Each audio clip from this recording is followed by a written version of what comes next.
Okay, so I just finished my oral health assessment. Just in reflection of the practice, I feel like it could have definitely gone better. I feel like when I watch it back, that there are a lot of things that could end up in really short places. Just the open-ended questions versus the closed-ended questions. I feel like I'm asking a little bit more closed-ended questions than I am open-ended questions. So in the instance for this particular instance, I had a patient who could broadly answer the questions that I was asking. But in the instance of a patient who answers a question directly, I could end up asking clarification question after clarification question, and that could definitely get annoying in the grand scheme of things, especially with people who are already experiencing symptoms. So that's definitely something that I felt could go better. I also felt like I didn't go in depth enough into the primary complaints. There are a couple of questions that I really wish I asked in the video overall.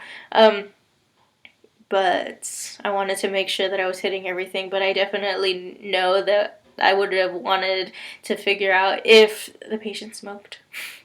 That's a very pertinent thing.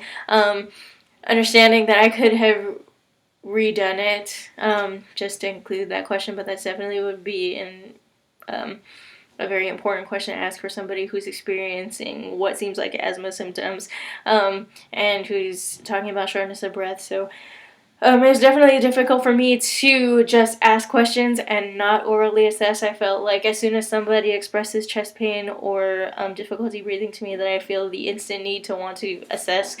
So that was something that was kind of difficult. So that makes it kind of awkward, I guess, on the trying to stick to the focus assessment without actually doing physical assessment. So, but otherwise, um, not everything that I practiced went the same, and that's gonna be pretty normal. I think that you can anticipate that anytime you do redo a physical or an assessment, no matter if you're asking the same patient over and over again or a different patient, the questions are not always gonna be the same, and it's not always gonna end out in the right answers.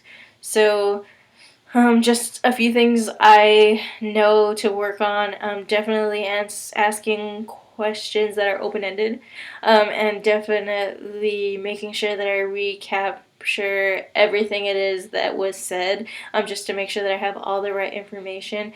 And then to make sure that I'm elaborating on all of the right things, and that I'm getting the pertinent information, because as I go back and see, there are definitely questions that I wish I asked during the interview, and it would stop me from having to return to a room to ask those questions because they're important. So I have to keep those in mind as I'm doing the interview and not asking them afterwards, but otherwise this is a really informative experience.